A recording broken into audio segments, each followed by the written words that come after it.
જય માતાજી, જય શ્રી કૃષ્ણ। આજે અમે કાશી વિશ્વનાથ મહાદેવને મંદિરે આવી રહ્યા છીએ। અહીંયા 84 ઘાટની પરિક્રમા કરી રહ્યા છીએ।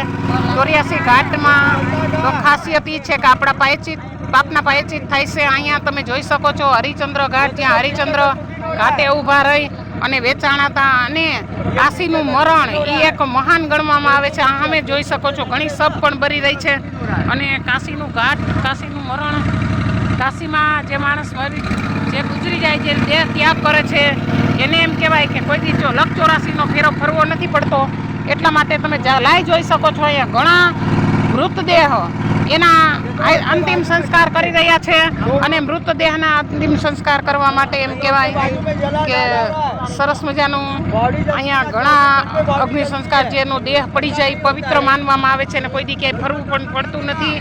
અને આ કાશીના ઘાટ ઉપર હરિચંદ્રએ 2 વાર એનો દેહનો ત્યાગ કર્યો હતો, જેને એનો કાંઈ વેચી નાખી હતી। એક કાશીના ઘાટ ઉપર ઊભા રહી જેની હરાજી કરી હતી। અહીંયા જોઈ શકો છો તમે લાઈવ કે જ્યાં અનેક માણસોનો અગ્નિ સંસ્કાર દેવાય છે। કાશીનું મરણ એ તો એક પવિત્ર માનવામાં આવે છે અને જોવો તમે અહીંયા ઘણી લાશો પડી રહી છે અને ભગવાન એના આત્માને સદગતિ તો આપવાના જ છે, પણ આપણે આપણી તીર્થયાત્રામાં આપણે પ્રાર્થના કરી કે એના આત્માને ભગવાન શાંતિ આપે। જોઈ શકો છો તમે આ દેવના દર્શન કરો, મૃતદેહના દર્શન કરવાથી પણ એક ભાગ્યશાળી ગણાય છે। ઘણી આત્માઓ અહીંયા અગ્નિ સંસ્કારના માટે ઘણા માણસો ભેગા છો। લાઈ જોઈ શકો છો તમે સામે કે ત્યાં 6 થી 7 મૃતદેહના અગ્નિ સંસ્કાર એકસાથે થઈ રહ્યો છે અને લાઈનમાં વારો છે। આવો એક ઘાટ પવિત્ર પણ માનવામાં આવે છે। એ ઘાટનું નામ નાથ મંદિર,